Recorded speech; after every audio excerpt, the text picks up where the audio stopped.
Hey y'all, it's Cindy, your Sassy Southern Grandma here. This week we're going to talk about dating over 50. That's something that's a little scary for most of us, and it doesn't have to be. So we're going to talk about weird advice that's out there. We're going to talk about ways that we can meet people, and we're going to talk about the most important thing about dating after 50.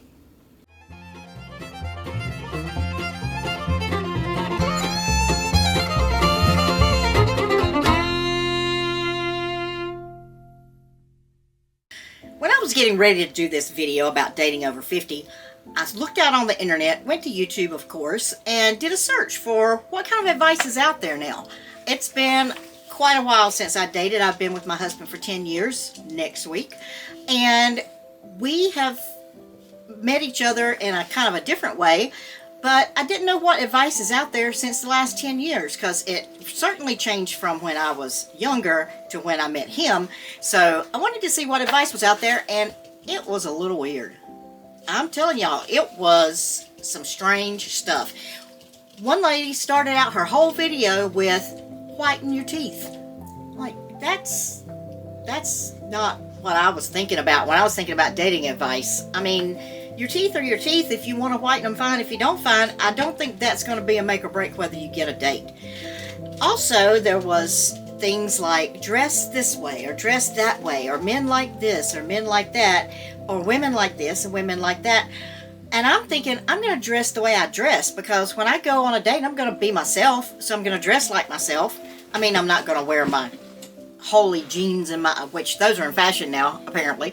But I'm not going to wear my raggedy clothes on a first date, but I'm also not going to dress up in something that I would never normally wear to give some kind of impression that I'm somebody that I'm not.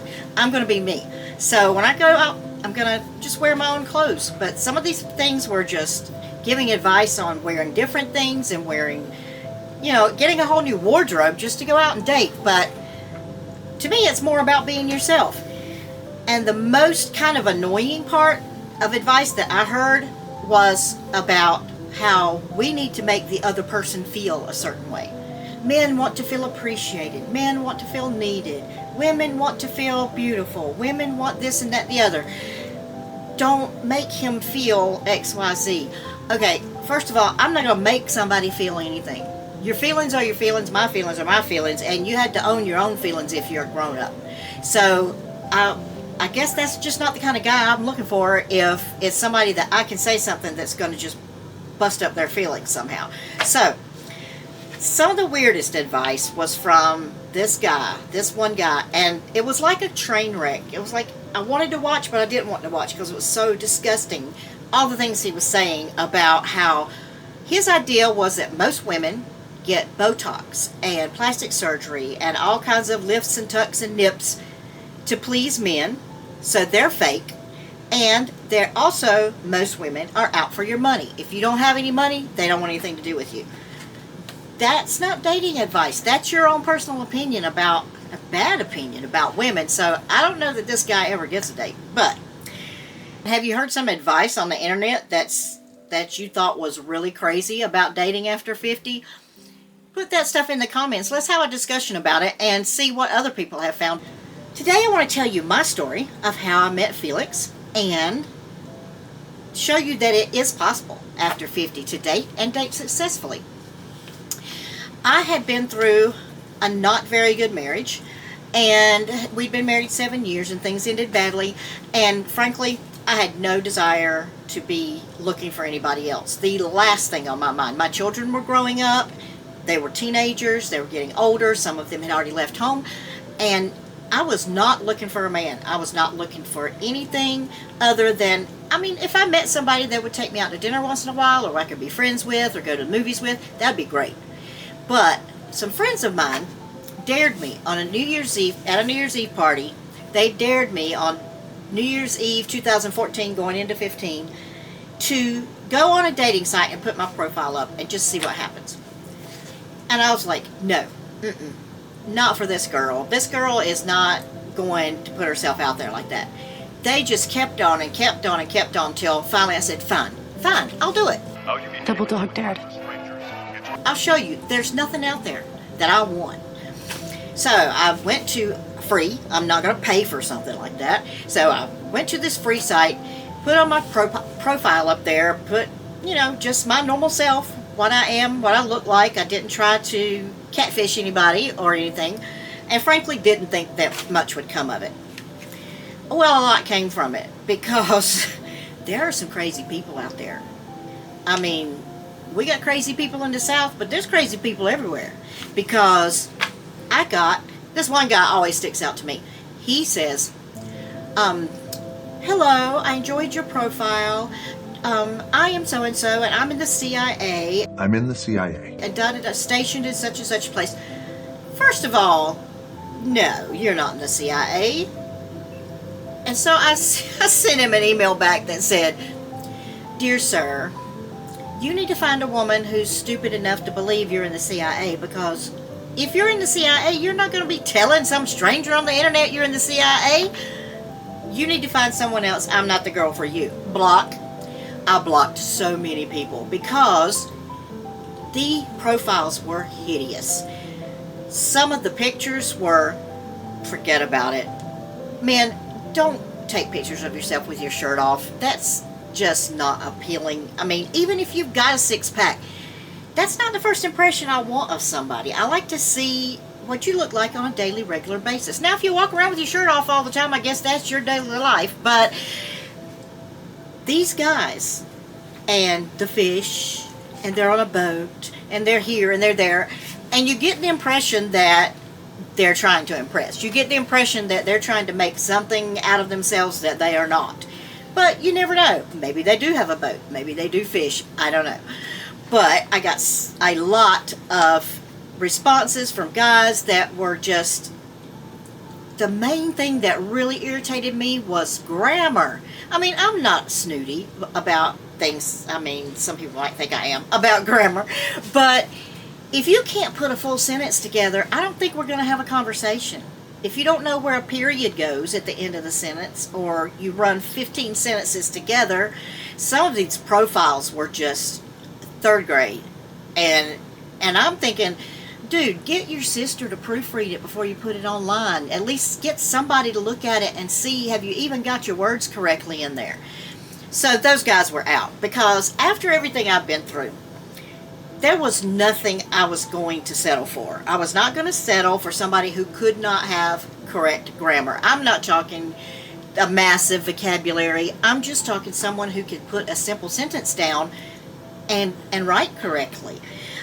Someone who could describe themselves in a interesting way. Someone who could give me some kind of insight in the kind of person they are. But they were all like long walks on the beach and blah, blah, blah, blah, blah. They all said the same things. And it was so boring and it was so not interesting to me that I was about to give up. And really, it was just a dare anyway. So nothing gained, nothing lost. That was it. But then I came across a profile of a guy who did know how to put a sentence together, who did read, who did have some interest, who had some similar to mine, some different than mine. Sounded very interesting and sounded like he knew what he wanted. He wasn't going into the walks on the beach and all that stuff. It sounded like a real personality of a real person. So we ended up connecting through email and we ended up texting back and forth a few times and decided to meet at Dunkin' Donuts on a Wednesday night, date night, Wednesday night. We met at Dunkin' Donuts for coffee. Number one, I wasn't going to meet him at his house or my house or anywhere. I was going to meet him somewhere public. I didn't know this person. Who knew who he was? But long story short, we stayed there for 3.5 hours. They were sweeping the floor around us like, you people need to go, we're closing the Dunkin' Donuts. But we had a blast. We both just got to know each other. We both just had a conversation. There was no fake, there was no lies, there was no I'm this, I'm that, I'm all that in a bag of chips like they say now. It was nothing that you wondered what in the world was that all about. It was just a conversation with another human being, and it was very refreshing, and it was very attractive, and he was attractive, and he's sitting over here, and it's kind of hard to talk about all this in front of him. But we had a great time. We really did. But I still was not really ready. I didn't tell him where I lived. He knew what town I lived in because we both lived in the same city. But I didn't tell him where I lived, and I didn't give him any of that information. But he did have my phone number. So we continued to text back and forth, talked on the phone a few times, and ended up meeting again that weekend and having dinner. And things moved on from there, and we ended up together for the last 10 years. That was in 2015. We got married in 2018, and the rest, as they say, is history. So it is possible to meet people out there. It's possible to find someone who is the person for you. But there are some things that you have to keep in mind, because dating in your 50s is not dating in your 20s. And thank God it's not, because dating in your 20s is horrible. Everybody's trying to be somebody they're not. Everybody's trying to be what they think you want instead of just being themselves. Where can you meet people? Well, of course, there's the online apps. And a lot of people our age are not comfortable with those things. And I wasn't to start with. But if you be particular and you be selective about who you contact and the information you give them, there's no reason not to meet them just like you would meet somebody on a Facebook group or on Instagram or some other place that's online. So take that with a grain of salt, and if you want to, try that. Ask a friend who's done it. They can help you with your profile. But there are lots of other places we can meet people, and if you just think about your daily life, people you know from work, people you know from that your family knows, friends of your family, people that go to church often meet there at church, and there are innumerable places that you can join clubs and groups and volunteer at places. And when you go to those types of things, you're getting together with people who have similar interests. If you're going to a photography group, even if you're just learning, you're getting together with other people who are interested in photography or books or whatever, a garden club, different things that people have groups of people who enjoy the same thing. That way, you know, at least on some level, you've got something to talk about. You're not trying to think of what can we talk about now. So think about those things. There are things online you can look at, like Meetup, that you can look at the meetings in your area, the clubs, the groups, the interest groups. You can sort it by any kind of interest to find out what kinds of things are going on in your area.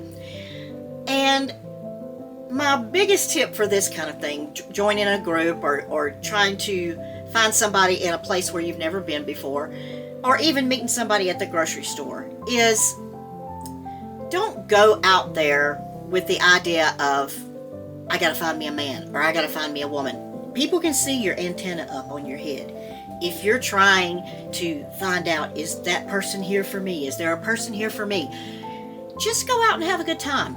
Go out and be yourself. Go out and have a good time. Enjoy the activity that you're doing. If you're going hiking, boating, whatever kinds of outdoor activities or indoor activities that you're doing, crafts, there are pottery groups and painting groups. You can go to any kind of thing like that and just have a good time. You never know who you're going to meet. And you might not meet that person you're looking for at that group, but you might meet their brother or their sister. And that might be somebody you're interested in. But you're definitely not going to meet anybody sitting home, because it's sitting at home, they're not going to come knock on your door and ask you out for a date. So you have to kind of put yourself out there, but don't put yourself out there in such a way that it's obvious that you're on the prowl and you're looking for somebody to get or somebody to catch. Go out and live your life. Go out and have a good time.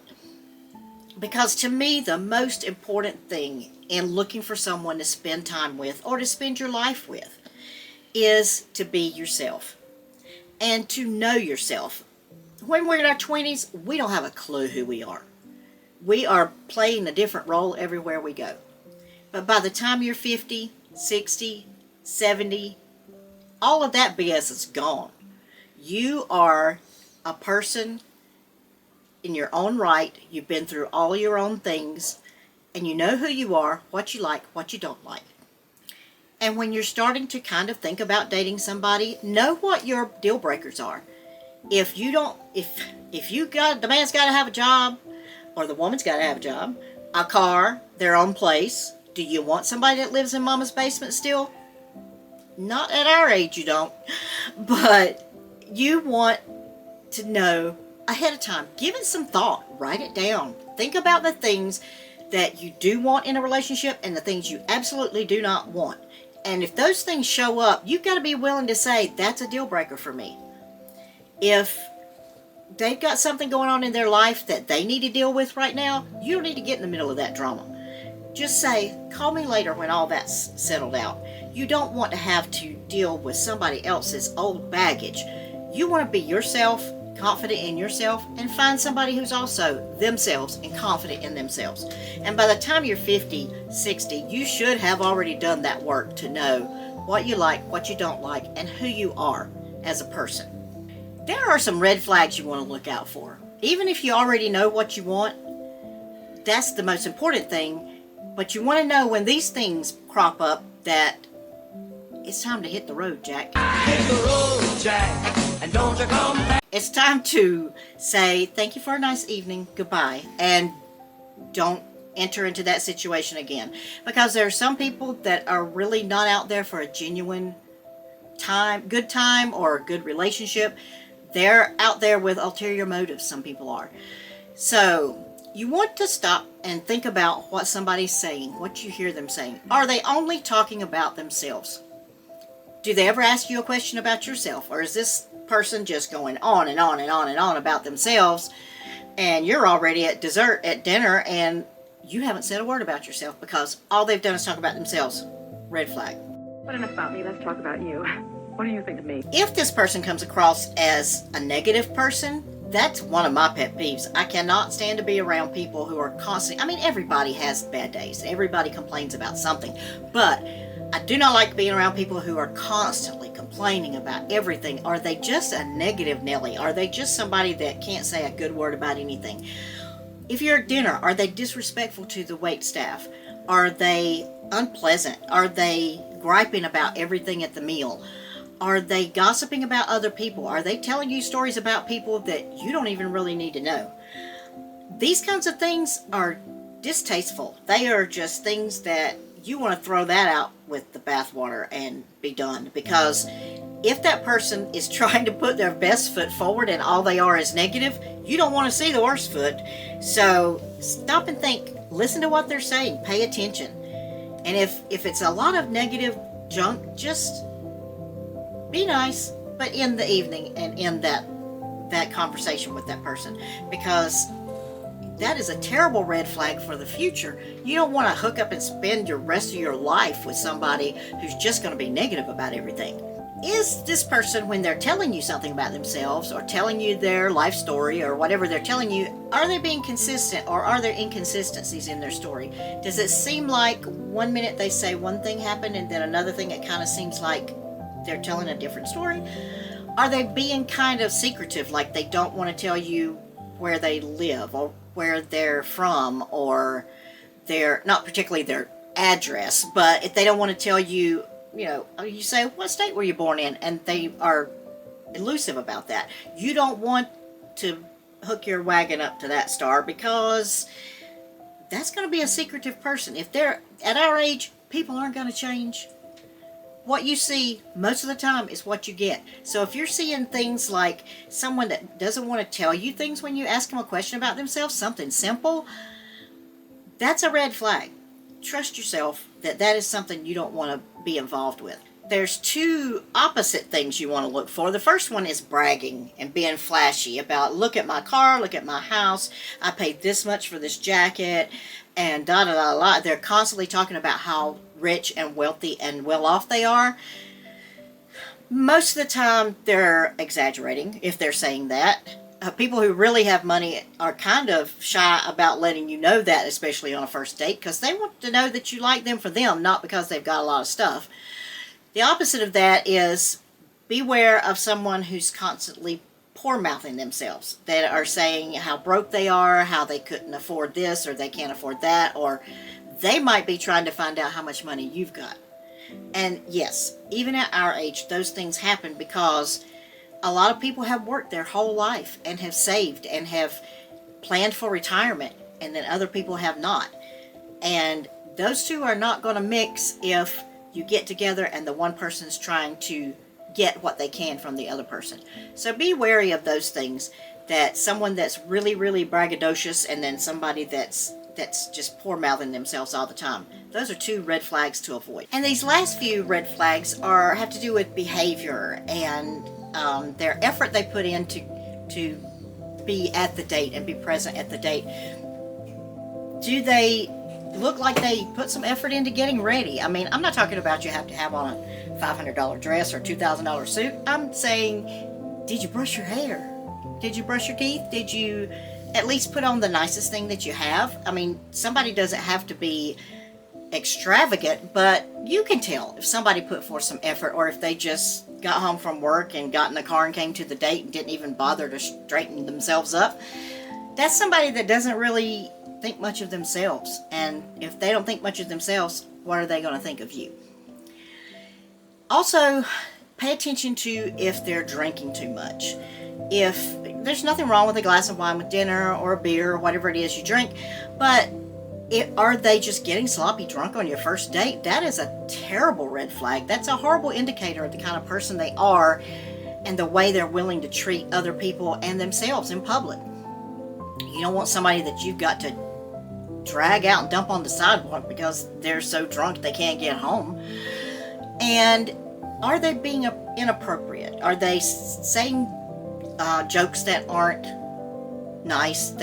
Are they making fun of other people? Are they making jokes about groups of people? Are they having prejudices against people in their speech that you can pick up on? You can pick up on those things really quick.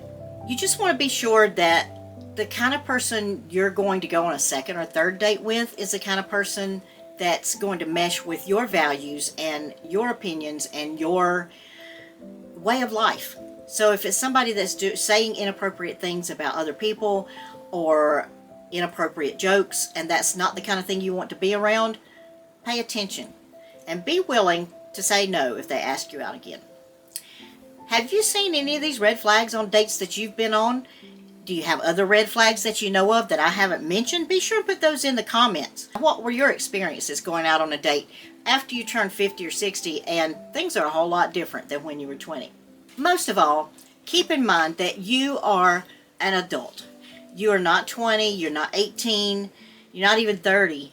You are a grown person. You've raised kids, you've built a business, you've created a legacy for your family. You have lived life, and you deserve to have somebody in your life that complements that. You want somebody that's going to add to your life, not take away from it. You want to look at your life that you've created for yourself and the personality you have and the kind of things that you want and don't want, and size those people up. There's nothing wrong with that. Is that person going to add to my life? And am I going to be able to add to their life? That's the kind of relationship you want. You don't want a relationship where it's drama and it's conflict, and we're too old for that. We do not need that kind of stuff in our life, and there's no need of going out and looking for it. And you know what else? It's okay if you don't want to date. It's okay if you want to stay single, because, hey, you can have a great life by yourself and just have your friends and go out and enjoy that. If having someone new in your life is a goal of yours for the 2025, you may have some other goals that you're looking forward to. So if you are, be sure and look at this playlist about setting goals for your life for 2025. Welcome back now. Here.